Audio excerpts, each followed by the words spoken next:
السلام عليكم ورحمة الله وبركاته وادي سلام صاحبيال meel kastoo aad joogtaan waa saaxiibkiin Siciid Xaga iyo mar kale isku soo noqosho wanaagsan waxaan wadaa laba su'aalood labadaas su'aaloodna muhiimadeeda ayay leedahay sababta aan u soo bandhigayna waxay tahay labadaas su'aalood oo ku weydiin doono waa maskaxshiil waa yacni wax aan doonayo qofka inay maskaxda wax u furfurto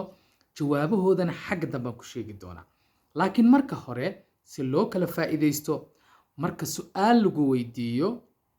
oo fursad qofkiina uusan kula joogin uusan ku eegaynin macnaheedu waxay tahay isku day adiga intaadan meelna ka soo baarin oo aadan ka soo akhrin ama aadan qof weydiin marka hore adiga nafsiyan isku day adiga isku day maxaa yeelay markaad wax isku daydo ayaad ogaanaysaa inaad waxaa saxday iyo in kale waxaaba laga yaabaa jawaabta aan hayo mid ka fiicanba inaad bixiso ayaa laga yaabaa haddaba labada su'aalood waa kuwan marka waan kala hormarinayaa su'aasha koowaad ayaan marka hore sheegaya waan sharaxaya aad ila soco haddii aad daawatay ama aad og tahay ciyaarta feerka waa taqaanaa soo ma ciyaaraha ringaha la isugu yimaado feerka lagu tartamo marka waa hivi kuwa ah yani kuwa weyn hivi championship ayaa la yiraahdaa yani horyaalka miisaanka culus ayaa lagu ciyaaraa rag waaweyn maxamed cali kalaay laa u naxariistay ninkaan muslim buu ahaa ay ciyaari jireen feerkaas marka feerkaas waa 12 wareeg waxaa jira noocyo badan oo loo ciyaaro ciyaarahaas marka midan feerka miisaanka culus isagu waa kaliya feer weeyaan inta horena la iska qaraaca inta hore ayaa la iska qaraaca waana gacan kaliya laad kuma jiro xusul kuma jiro jilib kuma jiro madax kuma jiro yani sharciyadeeda waxaa ka mid ah in lagu kala badiyo feerka lagu kala badiyo ciyaartan ku sharxaya qaar legdin wadato qaar lug iyo laad feerba uu jiro waxaasoo dhan way jiraan kaas ma aha marka aad ila soco waa tii 12 wareeg ahaa ee lagu kala badinayay feerka marka ciyaar baa marka la isku ballamiyay waa la isku yimid garoonkii u buuxa TV yaasha way joogaan waa la wada daawanaya ciyaartu waa caadi ma waa 12 wareeg marka way bilaabatay ciyaartii deed way bilaabatay markay bilaabatay marka la marayo wareegii shanaad marka la marayo ayaa mid ka mid ah dagaalamayaashii u dhulka ku dhacay iyadoo hal nin oo ka mid ah uusanba wax feer ah uusanba tuurinba ayuu qofkii dhacay qofkii kalena guulaystay qofkaas dhacay sidaan kuu sheegay waxa weeyaan xanuun kuma soo boodin qof dibadda wax ka soo tuura oo ku dhuftay oo ku dawaqayna ma jirin yacni xaaladiisa conditionkiisa oo dhan 100% weeyaan marka sidee suurtagal ku noqotay iyadoo hal nin oo ka mid ah 6 wareeg 5 wareeg uusan hal feer tuurin sidee ku badiyay bal maskaxda ka fikir jawaabta bal aan ku siiyo fursad yar aan ku siiyo hay bal isku day inaad keeni karto maskaxiyan u fikir bal inaad keeni karto I hope asxaab badan inay keeni doonaan waa su'aasha koowaad ee aan rabo inaad soo saarto jawaabta xagga dambe aan siin doonaa ama aan ku bixin doonaa marka aan su'aasha labaad soo jeediyo okay waan ku sugayahay I hope inaad heshay aan raaciyo su'aashii labaad inta aan jawaabta koowaad bixin waa iska caan sheekooyinkan laakiin waxaan rabaa bal dadku inay ka sii fikiraan wax uun lagu barto wiil iyo aabihii ayaa safar wada galay gaari ama baabuur waddo dheer oo highway ah ayay ku socdeen iyaga oo xawli ku socda oo xawaaraha gaarigu aad u sareeyo ayay shil galeen gaarigu ay wateen uu isla barroga dash dhaawac halis ah ayaa soo gaaray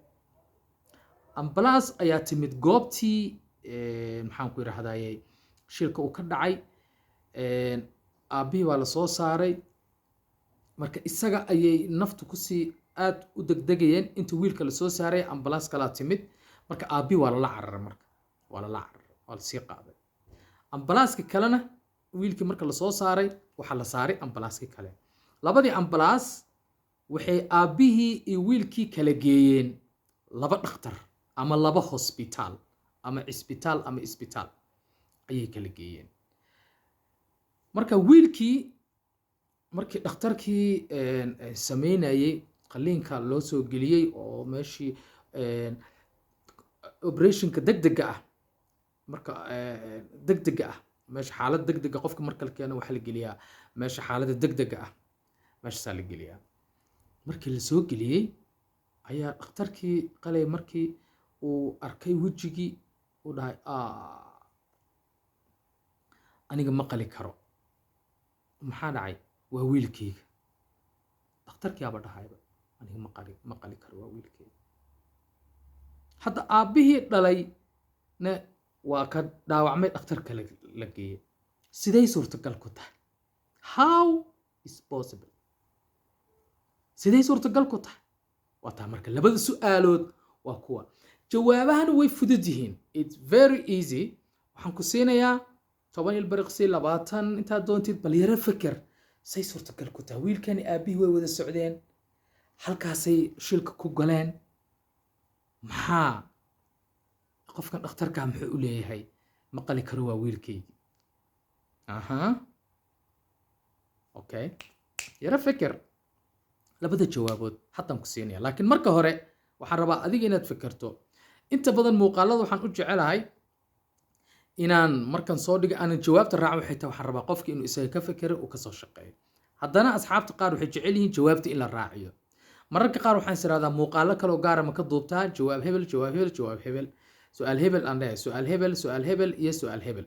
jawaabahoodii waa kuwan ma dhaxdaa taasaan ila qumanba inaan sameeyo insha allah waana samayn doonaa hadda qaar igu taagana jira oo asxaabta qaarna ay saxeen qaarna ay yani sixi waayeen waa tahay haddaan usoo noqdo su-aasha koowaad waxaan kuu sharxay waxay ahayd ciyaarta boxerka oo 12 wareeg ah oo lagu tartamayay waxaa ka mamnuuc ah xusulka jilibka maxaan ku yiraahdaa madaxa wax kasta waa ka mamnuuc iyadoo waa inta horaan la iska tumaa xagga hoose la iskama taabto ayay ahayd marka 12ka wareeg 5 marka la marayay ayaa qof kamid dhul ku dhacay qofkaasi oo aan suuxin oo aanan maxaan ku yiraahdaayay wadna xanuun ama xanuuno u lahaa usan ku soo bixin qof daawadayaasha kamid uusan dhaawicin uusan joojinin xitaa refriigii ama qofkii dhexdhexaadiyaha garsooraha ahaa sidee suurtagal ku tahay jawaabtu waxay tahay labada qof ee dagaalamayay ayaa dumar ahaa jawaabtu waxaan ku yiri moogtahay sidee hal nin su-aashu waxay ahayd sidee hal nin oo ka mid isagoon hal feer tuurin oo qofkaas ku dhacay ayay ahayd su-aashu marka hal ninaan ku dhahay jawaabtu marka waxay tahay waxa dagaalamaya 12 wareeg ciyaaray waa maxay waa dumar marka jawaabtu waxay noqonaysaa dagaalamayaashu waa dumar way ciyaarayeen